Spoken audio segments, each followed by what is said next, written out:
Salam sejahtera untuk kita semua. Pada video kali ini kita akan membahas mengenai corrosion atau korosi.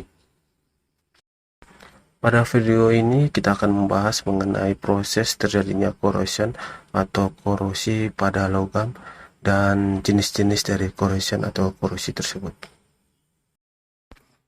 Untuk corrosion sendiri seringkali kita ketemui dalam kehidupan sehari-hari kita ya, terutama pada peralatan-peralatan kerja yang terbuat dari logam.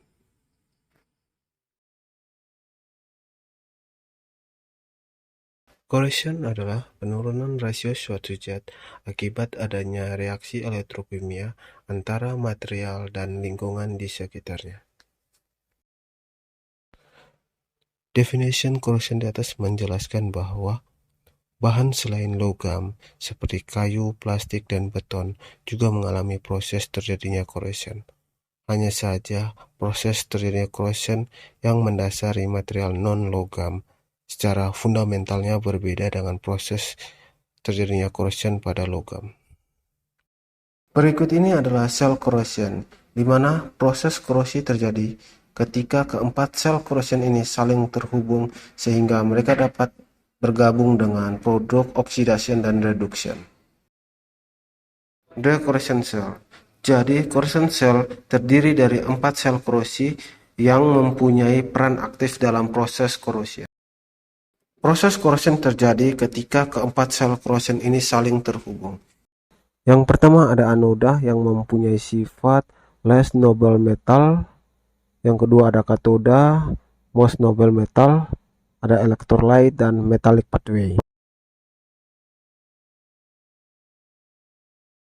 Berikut ini adalah definition dari anoda, katoda, metallic pathway, dan electrolyte. Anoda adalah bagian dari logam yang terkorosi atau logam yang larut dalam electrolyte. Katoda adalah bagian logam yang tidak terkorosi. Metallic pathway menghubungkan anoda dan katoda dan memungkinkan lewatnya elektron yang dihasilkan di anoda ke katoda. Metallic pathway berperan sebagai jalur penghubung antara anoda dan katoda, di mana elektron yang dihasilkan di anoda akan dipindahkan atau dialirkan menuju katoda melalui metallic pathway ini. Lalu ada electrolyte. Electrolyte adalah media yang mengantarkan arus ionik. Berikut ini adalah gambar dari proses terjadinya corrosion ya, di mana ada anoda, katoda, electrolyte, dan metallic pathway. Ketika keempat sel corrosion ini terhubung satu sama lain, maka mereka akan bergabung dengan produk oxidation dan reduction. Video berikut ini merupakan simulasi dari proses terjadinya corrosion. Dalam praktiknya, electrolyte didasarkan pada air, yang merupakan media yang mengantarkan arus ionik. Ketika elektron dilepaskan dari anoda menuju katoda melalui metallic pathway, anoda yang merupakan logam yang paling reaktif akan mengalami proses korosi. Dan proses korosi ini terjadi secara terus-menerus. Selama keempat sel corrosion ini bergabung dan saling terhubung satu dengan yang lain.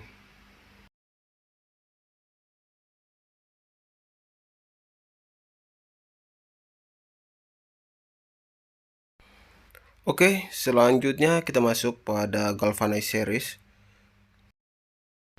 Galvanized series adalah tabel yang digunakan untuk menunjukkan reaktivitas logam yang berbeda. Ketika dua logam bersentuhan satu sama lain, logam yang lebih reaktif akan terkorosi terlebih dahulu daripada logam yang kurang reaktif. The galvanized serial cut. Berikut ini adalah tabel yang menunjukkan urutan logam dari logam yang paling reaktif atau less noble metal sampai ke logam yang kurang reaktif atau most noble metal. Ketika dua logam bersentuhan satu sama lain, logam yang lebih reaktif akan terkorosi terlebih dahulu daripada logam yang kurang reaktif.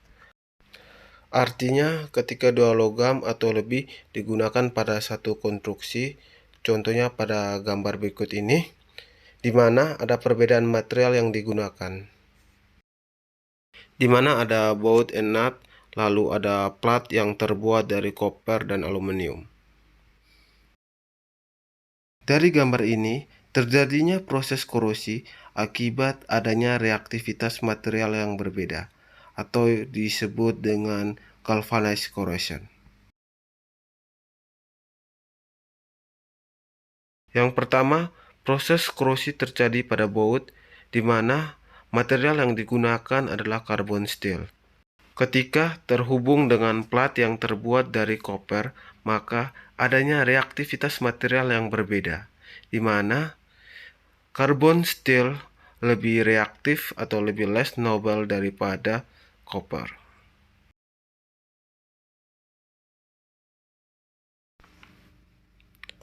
Lalu yang kedua, korosi yang terjadi pada aluminium, di mana plat yang terbuat dari koper terhubung dengan plat yang terbuat dari aluminium, di mana berdasarkan degalvanized cut, aluminium lebih reaktif daripada koper. Yang ketiga, korosi yang terjadi pada aluminium yang terhubung dengan karbon steel, di mana berdasarkan degalvanized cut, aluminium lebih reaktif daripada karbon steel. Oke, untuk materi part 1 mengenai pengertian corrosion dan proses terjadinya corrosion, kita sampai di sini. Untuk materi part 2-nya atau materi corrosion part 2-nya, kita akan membahas mengenai jenis-jenis dari corrosion.